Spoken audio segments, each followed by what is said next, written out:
सक्षमता पास शिक्षकों ने शुरू की नियुक्ति पत्र बहिष्कार अभियान। नियुक्ति पत्र बहिष्कार अभियान ही तय करेगा सक्षमता थ्योरी की दिशा। बिहार के शिक्षक याद कर रहे शिक्षक संघों को और उधर प्रधानाध्यापकों को उकसाने में लग गए एसीएस डॉक्टर एस सिद्धार्थ। खबर देखने वाले तमाम दर्शक बंधुओं को एसके चौधरी का प्यार भरा नमस्कार और आदाब। बिहार के तमाम सक्षमता उत्तीर्ण शिक्षक नियुक्ति पत्र बहिष्कार का अभियान चला रहे हैं। इसके अंतर्गत बिहार के शायद कोई ऐसे शिक्षक नहीं होंगे जिनकी ओर से यह बातें नहीं कही जा रही कि हमें हर हाल में सेवा निरंतरता का लाभ मिलना चाहिए। और इसके लिए अन्य शिक्षकों से भी वो तमाम शिक्षक अपील करते हैं कि हर हाल में शिक्षकों को नियुक्ति पत्र का बहिष्कार करना चाहिए, कदापि नियुक्ति पत्र स्वीकार नहीं करना चाहिए। हालांकि सिर्फ 2 दिन ही शेष रह गए हैं, लेकिन शिक्षकों का यह अभियान कहां तक सफल साबित होता है, इससे पहले कि इन तमाम बिंदुओं के ऊपर हम विस्तार पूर्वक चर्चा करें, अगर आपने अभी तक हमारे इस चैनल सुसत्य वचन को सब्सक्राइब नहीं किए हैं तो कृपया अभी सब्सक्राइब कर लेंगे। दोस्तों, सक्षमता पास शिक्षकों में उबाल उस समय शुरू हो गया जब शिक्षकों में खास तौर पर पुरुष संवर्ग के शिक्षकों को अनुमंडल पार के विद्यालय में भेजना सुनिश्चित किया गया। इसको देखते ही शिक्षकों में एक आक्रोश उत्पन्न हो गया और मुख्य रूप से यह आक्रोश इस रूप में उत्पन्न हुआ कि एक तो दूर दराज इलाकों में भेजा जा रहा है और सबसे बड़ी बात ये कि जब औपबंधिक नियुक्ति पत्र देने की बात आई तब तो शिक्षकों का आक्रोश और भी आसमान छू लिया।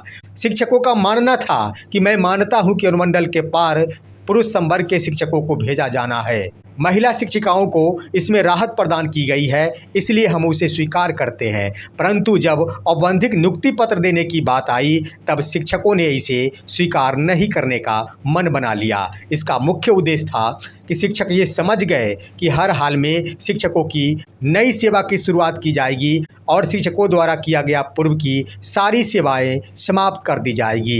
इन बिंदुओं को लेकर शिक्षकों की आंखें खुल गई और तभी से शिक्षकों ने नियुक्ति पत्र बहिष्कार का अभियान चला दिया है। आप सोशल मीडिया पर भी देख रहे होंगे कि हर एक शिक्षक द्वारा ये बातें कही जा रही है कि हर हाल में नियुक्ति पत्र बहिष्कार किया जाना चाहिए। और जो ही नियुक्ति पत्र बहिष्कार करने की बात आई और सेवा निरंतरता की बात आई, जहां एक तरफ महिला शिक्षिकाओं को विद्यालय आवंटन में राहत प्रदान की गई है, उनकी ओर से भी यह मांगे उठाई जानी शुरू कर दी गई है। उनका भी मानना है कि हर हाल में सेवा निरंतरता का लाभ मिलना चाहिए। भले ही शिक्षा विभाग तमाम महिला कोटि के शिक्षकों को निकट के विद्यालय आवंटित करने की बात कही है, लेकिन उनकी सेवा का क्या होगा जो वर्षों की सेवा उन्होंने पूर्व में कर रखी है।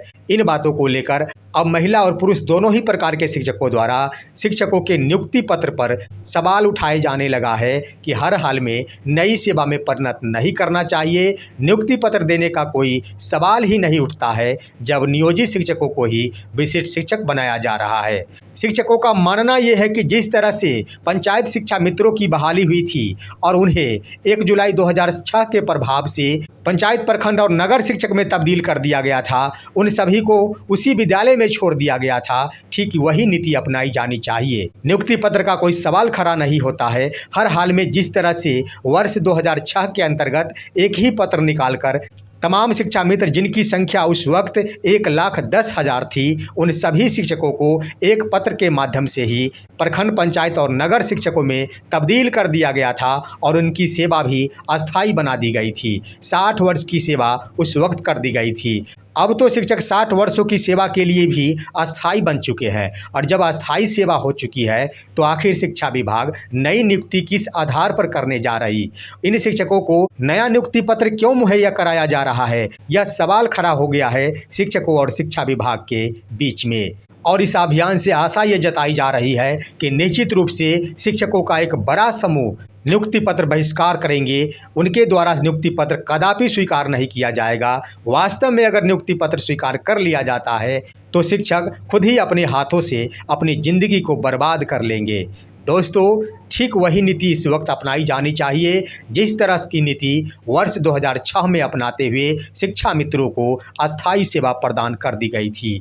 और वहीं शिक्षकों द्वारा नियुक्ति पत्र बहिष्कार का जो अभियान चलाया जा रहा है, यही अभियान दिशा तय करेगा सक्षमता थ्योरी का, क्योंकि सक्षमता 3 का भी बिहार विद्यालय परीक्षा समिति द्वारा आगाज कर दिया गया है। इसका नोटिफिकेशन 25 नवंबर को जारी किया जाएगा। 6 नवंबर से लेकर 8 दिसंबर तक इसका आवेदन ऑनलाइन माध्यम से भरा जाएगा। 19 दिसंबर को इसका एडमिट कार्ड जारी किया जाएगा और 26 से लेकर 31 दिसंबर 2024 तक तमाम परीक्षाएं संपन्न करा ली जाएगी। अब इसी बीच वक्त है कि शिक्षकों द्वारा नियुक्ति पत्र का बहिष्कार किया जाता है या फिर नहीं किया जाता है। जहां तक मेरा मानना है कि पुराने संवर्ग के अधिकांशतः शिक्षक जिनकी सेवा 10 वर्ष से पार हो चुकी है, वो हर हाल में नियुक्ति पत्र का बहिष्कार करेंगे और शिक्षकों का एक बड़ा समूह जिस वक्त ही नियुक्ति पत्र का बहिष्कार कर देंगे, मेरा मानना है कि सक्षमता 3 में आवेदन करने वालों की संख्या शून्य हो जाएगी। कदापि शेष बचे शिक्षकों द्वारा सक्षमता 3 का आवेदन नहीं किया जाएगा अगर शिक्षकों का समर्थन उन्हें नियुक्ति पत्र के बहिष्कार के रूप में प्राप्त होता है।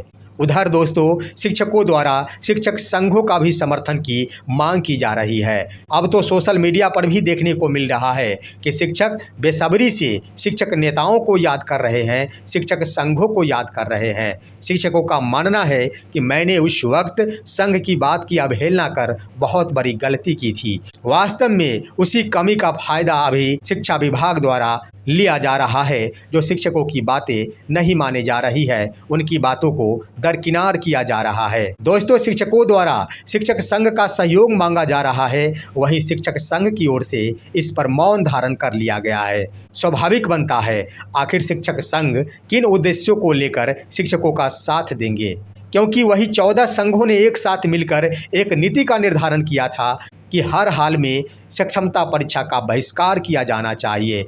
लेकिन उसी वक्त सिर्फ एक शिक्षक संगठन के द्वारा शिक्षकों को बरगला दिया गया था और उन्हें सक्षमता परीक्षा में शामिल होने के लिए उकसा दिया गया था। शिक्षकों ने उनकी बातें मान ली, एक एक कर शुरुआत की गई, जिसका नतीजा हुआ कि देखते ही देखते लाख की संख्या में शिक्षकों ने आवेदन कर डाला। आज की तारीख में शिक्षकों के पास कुछ भी नहीं रह गया है उन्हें बचाने के लिए। शिक्षा विभाग ने तो यह भी रणनीति बना ली है कि आप अगर सक्षमता परीक्षा में शामिल हो गए, उसमें उत्तीर्णता हासिल की, तो आपको नई सेवा में तब्दील कर ही दिया जाएगा। लेकिन मैं बता दूं कि इसके लिए भी शिक्षकों को लड़ना होगा, शिक्षकों को मजबूती के साथ खड़े रहना होगा, अन्यथा सक्षमता उत्तीर्ण शिक्षकों को नई सेवा में तब्दील कर ही दिया जाएगा। शिक्षा विभाग इसी नीति के तहत अपना कदम आगे बढ़ा दी है। अब उधर दोस्तों, शिक्षक संघों के मौन धारण करने की बात कही जाए तो यह उनकी स्वाभाविक प्रक्रिया बनती है कि आखिर उनकी बातों की अवहेलना की गई थी, उनके द्वारा जो भी निर्णय लिया गया था उसके खिलाफ शिक्षकों द्वारा चला गया था। लेकिन अभी भी वक्त है, हमारा जहां तक मानना है कि शिक्षक संघ भी आखिर शिक्षकों के लिए ही है। तमाम 14 शिक्षक संगठन जो उस वक्त शिक्षकों के साथ खड़े थे, इस बार भी खड़े होंगे, लेकिन शायद शिक्षक संगठन शिक्षकों की ओर से कुछ सहयोग चाह रहे हैं और वह सहयोग आर्थिक रूप से नहीं बातें कर रहा हूं मैं, और वो सहयोग है कि शिक्षकों द्वारा नियुक्ति पत्र बहिष्कार में कहां तक समर्थन दिया जाता है। शिक्षक संघ शायद इन्हीं बातों को देखने में लगी है कि अगर शिक्षकों द्वारा वास्तव में एक भारी संख्या में नियुक्ति पत्र का विरोध कर दिया जाता है, शिक्षकों द्वारा नियुक्ति पत्र प्राप्त नहीं किया जाता है, तो मेरा मानना है कि एक बार फिर से निश्चित रूप से 14 के 14 शिक्षक संगठन शिक्षकों के साथ खड़े हो जाएंगे और वो खड़ा होंगे सिर्फ व सिर्फ सेवा निरंतरता को लेकर। वास्तव में ये वक्त है तमाम सक्षमता उत्तीर्ण शिक्षकों को निर्णय लेने का। अगर सही निर्णय लेते हुए शिक्षकों द्वारा नियुक्ति पत्र का बहिष्कार कर दिया जाता है, तो दोस्तों मैं बड़े ही जिम्मेदारी के साथ ये कहता हूँ कि शिक्षक संगठन भी शिक्षकों के साथ खड़े हो जाएंगे और उन्हें सेवा निरंतरता का लाभ मिलने से कोई नहीं रोक पाएगा। देखना है कि आखिर शिक्षकों द्वारा कहाँ तक नियुक्ति पत्र बहिष्कार के इस अभियान को सफल बनाया जाता है। उधर दोस्तों, एसीएस डॉक्टर एस सिद्धार्थ द्वारा भी शिक्षकों के ऊपर एक से बढ़कर एक दबाव डालना शुरू कर दिया गया है।